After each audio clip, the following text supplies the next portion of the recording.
ननद रानी, आप हम दोनों सास बहू के बीच मत बोलिए। माँ जब से आई हूँ देख रही हूँ तुम घर के कामों में ही लगी हुई हो। दो घड़ी बेटी के पास बैठने की फुर्सत नहीं है तुम्हें। क्या मैं रोज रोज आपके घर आती हूँ? आपके नाती नातिन आपसे मिलने को बेकरार थे। नानी के घर जाएंगे और नानी के साथ खूब मजा करेंगे कह रहे थे, मगर यहाँ तो आपको मेरे साथ बैठने तक का समय नहीं है। माँ, अब आपका आराम करने का समय है। इस उम्र में इतना काम करना शरीर के लिए अच्छा नहीं है। वैसे भी आपने पूरी जिंदगी काम ही तो किया है, अब तो थोड़ा आराम कीजिए। मीना अपनी माँ माया जी से बोली। माया जी ने आसपास नजर दौड़ाकर कहा, तुम्हारी भाभी छाया कहाँ गई? अभी तो यही रसोई में खड़ी थी। तुम तो जानती हो ना, अगर छाया ने सुन लिया तो आफत आ जाएगी। वैसे भी उसकी आदत है छोटी छोटी बातों का बतंगड़ बना देती है, इसलिए तुम भी चुप ही रहा करो। माँ, छाया भाभी छत पर कपड़े सुखाने गई हैं, तभी तो मैं आपसे खुलकर बोल पा रही हूँ, वरना जानती हूँ भाभी के सामने अगर आपको मेरे साथ बैठने बोल दूं तो उनको बुरा लग जाएगा। आप और भाभी मिलकर ही घर का सारा काम करते हो, जानती हूँ। मगर आज मैं आई हूँ तो क्या आप दोनों थोड़े समय मेरे पास नहीं बैठ सकते? मैं सिर्फ आपको ही मेरे पास बैठने थोड़ी बोलती हूँ। मैं तो चाहती हूँ कि भाभी भी मेरे साथ थोड़ा वक्त गुजारे, मगर मैं जब भी आती हूँ वह मेरे साथ समय गुजारती ही नहीं। शायद उन्हें मेरा यहाँ आना इतना पसंद नहीं। वैसे भी रात को राजी मुझे लेने आ जाएंगे और वापस न जाने कब आऊं। मीना लगभग 6 महीने के बाद अपने बच्चों को लेकर अपने मायके आई थी। आज बच्चों ने बहुत जिद की कि उन्हें नानी के घर जाना ही है, तो मीना बच्चों को मना न कर पाई। दरअसल मीना ने जानबूझकर मायके आना कम कर दिया था। मीना जब भी मायके आती अपनी माँ को दिन भर घर के कामों में उलझा हुआ देखती। वह जानती थी माँ की बुढ़ी हड्डियों में अब पहले जैसी ताकत नहीं रही है। उसे अपनी माँ को दिन भर यूं चक्कर घिनी की तरह काम करते देख दुख होता था। जहां दूसरी तरफ मीना खुद अपनी सास को बहुत आराम देती थी, वहां दूसरी ओर अपनी माँ को दिन भर पीसते देखती। वह जानती थी छाया भाभी अपने में ही रहती हैं। ना छाया भाभी को घर के कामों में रुचि थी और ना ही सास और ननद के साथ बात करने में, इसलिए मीना ने मायके आना ही कम कर दिया था। मीना के दोनों बच्चे सोनू और मोनू नानी के घर आकर बहुत खुश थे। दोनों उनके मामा मामी के कमरे में टीवी देख रहे थे। तभी सोनू के जोर से रोने की आवाज आई। मीना भाग कर आई तो देखा सोनू को बिस्तर पर पड़ी चाकू पांव में लग गई थी और खून निकल आया था। मीना ने फटाफट खून को साफ कर सोनू को बैंडेज लगाया और छाया से बोली, भाभी बिस्तर पर चाकू कौन रखता है भला? यह तो अच्छा हुआ चाकू पैर में ही लगा, वरना कहीं और जगह लग जाता तो सोचो क्या होता।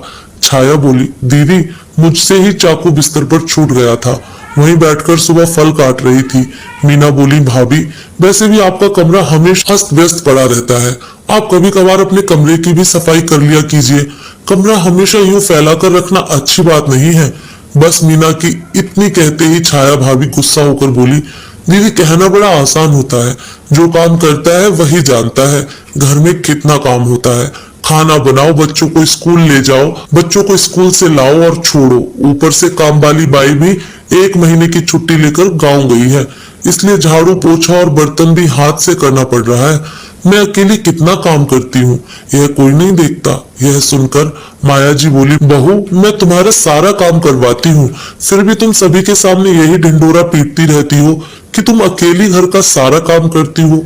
मैं तुम्हारी हर काम में मदद करती हूँ, तुम भली भांति जानती हो। छाया बोली, माँ तो कौन सा बड़ा काम करती हैं, आप घर में रहना है और खाना खाना है तो काम तो करना ही पड़ेगा ना। बिना काम किए बैठे बैठे खाना खाना अच्छा लगता है क्या? भला छाया को इस तरह अपनी माँ से बात करते देख मीना को बहुत बुरा लगा। मीना बोली, भाभी यह कोई तरीका नहीं है माँ से बात करने का। मेरी माँ को मैं बचपन से काम करते देखती आई और अब इस बुढ़ापे में भी काम करते ही देख रही हूँ। माँ आपके बच्चों को तैयार करने से लेकर घर का सारा काम कर लेती है, फिर भी आप माँ को ताने देने का कोई अवसर नहीं छोड़ती। मैं भी मेरी माँ का यूं बार बार अपमान नहीं सहन कर सकती हूँ। आप सुबह 9 बजे से पहले कभी उठती नहीं, जबकि माँ सवेरे 7 बजे उठकर ही घर के कामों में लग जाती है। सुबह सुबह पानी भर देती है, फिर सभी का चाय नाश्ता तैयार कर देती है, दाल और चावल भिगो देती है, आटा गूंद देती है। फिर बताइए आपको उठकर क्या इतना काम होता है? काम वाली बाई तो अभी छुट्टी पर गई है, वैसे तो हमेशा वह रहती है। आपको काम करने में आलस आता है, इसलिए आप अपना कमरा अस्त व्यस्त रखती हैं और सबसे कहती फिरती हैं कि आप दिन भर अकेले काम करती हैं। वह तो माँ ही है जो कभी बाहर जाकर आपकी बुराई नहीं करती, कभी किसी से नहीं कहती कि वह खुद घर में कितना काम करती है। आप सुबह देरी से उठती हैं और दोपहर में खाना खाकर वापस 3 घंटा अपने कमरे में जाकर सो जाती हैं, मगर माँ कभी किसी से नहीं कहती और उस पर भी आप माँ पर ही इल्जाम लगाती हैं कि खाना खाना है तो काम करना ही पड़ेगा। तो भाभी आपको बताई देती हूँ, यह मेरी माँ का भी उतना ही घर है जितना कि आपका। मैंने ऐसी बहुत सी सासें देखी हैं जो दिन भर आराम करती हैं और उनकी बहुएं घर का सारा काम अकेले संभालती हैं, मगर फिर भी कभी शिकायत नहीं करती, क्योंकि वह जानती हैं कि सासों ने उनकी उम्र में बहुत काम किया है, अब घर की जिम्मेदारी उनकी है। मगर माँ ने तो कभी भी आपकी शादी के बाद आप पर घर की पूरी जिम्मेदारी अकेली नहीं सौंपी, हमेशा आपको बराबरी में घर के कामों में मदद की है और कभी आपकी तरह काम करके गिनती नहीं की, वह अलग। माँ का मानना है कि काम करने से शरीर स्वस्थ रहता है। वे भी बहुत बार थकती हैं मगर बताती नहीं। छाया गुस्से में बोली, बस करिए दीदी, आप हम दोनों सास बहू के बीच मत ही बोलिए, जितना कम बोलेंगी उतना फायदे में रहेंगी। बेहतर होगा आप अपना घर देखिए और अपने मायके में अपनी दखलंदाजी करना बंद कर दीजिए। मीना को अपनी भाभी से ऐसे शब्दों की उम्मीद नहीं थी। वह अपनी माँ के लिए बोले गए शब्दों को सहन नहीं कर पाई, इसलिए बोल पड़ी। अपने लिए भी उसे ऐसे ही शब्द सुनने मिले।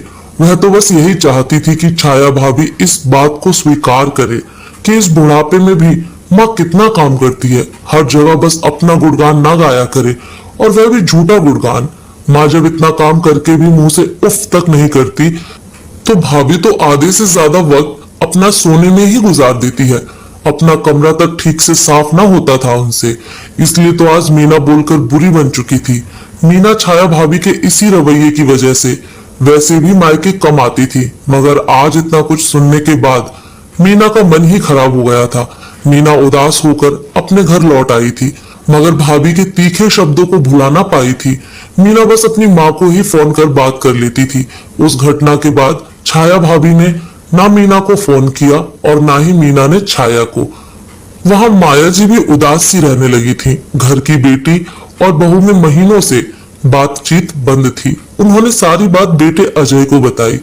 अजय बोला, माँ, मीना को क्या जरूरत थी छाया को कुछ कहने की? छाया ने गलत क्या कहा है? मीना को अब अपना घर देखना चाहिए, यूं मायके में आकर दखलंदाजी करने की क्या जरूरत थी? माया जी समझ गई कि छाया ने अजय को कुछ और ही बात बता रखी है, इसलिए अजय छाया की तरफदारी कर रहा है। अजय भी छाया का ही साथ देने लगा। यह देख माया जी बोली, बेटा, आज तू भी 2 बच्चों का पिता है, तेरे भी एक बेटा और एक बेटी है।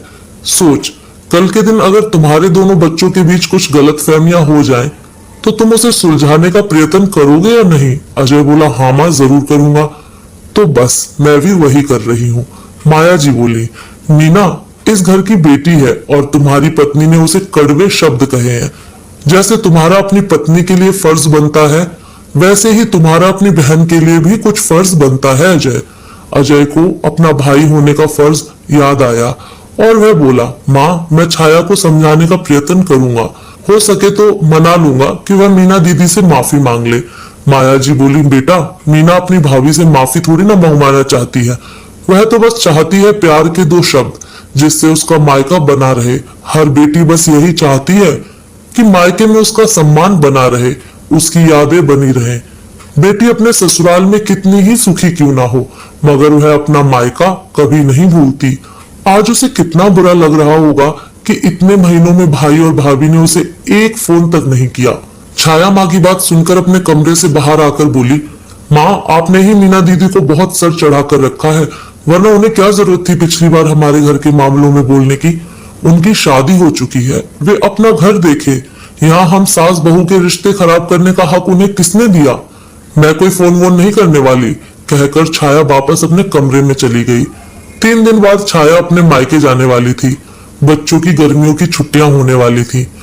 माया जी को भी मीना की बहुत याद आ रही थी, मगर जानती थी अगर वे मीना को यहाँ बुलाएंगी तो छाया गुस्सा हो जाएगी, इसलिए चुप रहती थी। छाया बहुत खुश होकर मायके चली गई और यहाँ छोड़ गई माँ की तरसती आंखों को, जो अपनी बेटी को बुलाना चाहती थी मगर बहू की वजह से बुला नहीं सकती थी। मीना माया जी से रोज फोन पर बातें कर लेती ताकि माँ को अकेलापन महसूस ना हो। 5 दिन ही हुए थे कि छाया मायके से वापस आ गई। माया जी भला कैसे पूछती कि क्या हुआ है। वे छाया के गुस्से से डरती थी। छाया का चेहरा उतरा हुआ था और वह बुझी बुझी सी लग रही थी, जैसे उसके मायके में कुछ अनहोनी हुई हो। एक दिन अचानक माया जी ने मीना को घर आया देख चकित रह गई और बोली, मीना तुम यहाँ अचानक कैसे? मीना बोली, छाया भाभी का फोन आया था, माँ आपको नहीं मालूम क्या? छाया ने खुशी से मीना का स्वागत किया और बोली, मीना दीदी मुझे माफ कर दीजिए।